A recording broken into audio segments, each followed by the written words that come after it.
বঙ্গোপসাগরে সৃষ্ট নিম্নচাপের প্রভাবে জোয়ারে উপকূলের বিভিন্ন জেলার নিম্নাঞ্চল প্লাবিত হয়েছে। চাঁদপুরের মেঘনার জোয়ারে স্বাভাবিকের চাইতে পানির উচ্চতা বেড়েছে প্রায় ৩ ফুট। এতে সদর ও হামচর উপজেলার নিম্নাঞ্চলের সড়ক, পুকুর ও বসতবাড়িতে পানি ঢুকেছে। জোয়ারে নোয়াখালী দ্বীপ উপজেলা হাতিয়ার বিস্তীর্ণ এলাকা প্লাবিত হয়েছে। শুক্রবার সকালে ও রাতের জোয়ারে উপজেলার নিঝুম দ্বীপ, সুখচর, নলচিরা ও সোনাদিয়া ইউনিয়নের বেড়ি বাঁধের বাইরের এলাকা প্লাবিত হয়। এছাড়াও ঢালচর ও চর গাছিয়ায় বিস্তীর্ণ এলাকা প্লাবিত হয়েছে।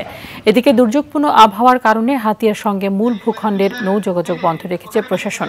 জোয়ারে প্লাবিত হয়েছে ভোলা, পটুয়াখালী, ঝালকাঠি সহ উপকূলের নিচু এলাকা। এমনি পানি উঠে যাবে, এতে সাধারণ পানি না আর মনে হয় হলো বাজার কিন্তু ডুবে গেছে। রোড ঘাট মনে করেন মানুষের যাতায়াতে খুব একটা জামিলা। যদি সরকার তরফ থেকে বেরিবেরটা হয়, এটা আমার মন্ত্র গরিব বিয়াতে বাছনি আছে, বাছনি নেই।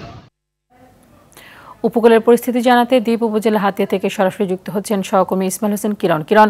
জোয়ারের প্রভাবে হাতিয়ার এখন কি অবস্থা এবং কোন কোন এলাকা বেশি পানিতে নিমজ্জিত রয়েছে? ধন্যবাদ তানি আপনাকে। আপনি যেমনটি বলছিলেন, দুর্যোগপূর্ণ হওয়ার কারণে হাতিয়াতে মুষলধারে বৃষ্টি হয়েছে, দমকা হাওয়া বয়ে গেছে। কিছুক্ষণ আগে বৃষ্টি থেমে গেলে রোদ্রে উজ্জ্বল পরিবেশ এখানে বিরাজ করছে। এদিকে বৈরী আবহাওয়ার কারণে সাগর খুবই উত্তাল হয়েছে। হাতিয়ার সাথে মূল ভূখণ্ডের সকল ধরনের নৌযোগাযোগ বন্ধ করে দিয়েছে উপজেলা প্রশাসনের পক্ষ থেকে। আমি এখন আছি হাতিয়া সূর্যমুখী ঘাটে। আমার পিছনে দেখতে পাচ্ছেন অসংখ্য মাছ ধরা ট্রলার নিরাপদে আশ্রয় নিয়েছেন। তারা তাদের ঘাটে অবস্থান করছেন। বৈরী আবহাওয়ার কারণে সাগর উত্তাল থাকায় তারা নদীতে গিয়ে মাছ শিকার করতে পারছেন না।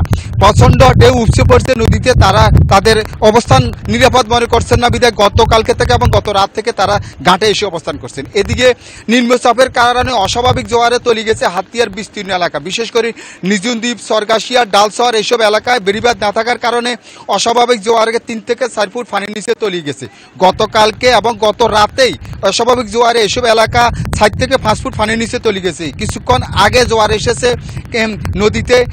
এখনই প্লাবিত হওয়ার মতো ঘটনা ঘটেনি, তবে দুপুর 1টার পর থেকে এসব এলাকা আবার পুনরায় প্লাবিত হওয়ার আশঙ্কা করছেন স্থানীয়রা। আপনারা জানেন যে হাতিয়ার মূল ভূখণ্ডের বাইরেও বেশ কিছু চরাঞ্চলে এই অর্ধলক্ষাধিক লোক বসবাস করে, বিশেষ করে সরগাছিয়া, ডালচর এবং নিঝুম দ্বীপ। এখানে বেড়িবাঁধ না থাকায় অস্বাভাবিক জোয়ারে সহজে প্লাবিত হয়ে যায়। আমি কথা বলছি গতকালকে এবং আজকে বিভিন্ন বাসিন্দাদের সাথে, তারা আমাকে জানিয়েছেন যে অস্বাভাবিক জোয়ারে রাত্রে এবং দিনে নিঝুম দ্বীপের প্রধান সড়কটি 3 থেকে 4 ফুট পানির নিচে তলিয়ে যায়। এতে করে বিস্তীর্ণ এলাকার মানুষের পুকুরের মাছ ভেসে গেছে, মানুষের ঘরবাড়ি ভেসে যাওয়ার মতো উপক্রম হয়েছে। এদিকে আমি এখন আছি হাতিয়া সূর্যমুখী ঘাটে। এখানে বৈরী হওয়ার কারণে মাছ ধরা ট্রলারগুলো নিরাপদে আশ্রয় নিয়েছে। আমি কথা বলছি জেলেদের সাথে, তারা আমাকে বলেছেন এখন ভরা মৌসুম, তারা ঘাটে অবস্থান করছেন। বৈরী হওয়ার কারণে নদীতে যেতে পারছেন না। আগামী 2-3 দিনের মধ্যেই আবহাওয়া স্বাভাবিক হলে পরে তারা সাগরে গিয়ে মাছ ধরা ব্যস্ত সময় পার করবেন। এ ছিল আমার কাছে হাতিয়া থেকে বৈরী আবহাওয়া সর্বশেষ। তানি,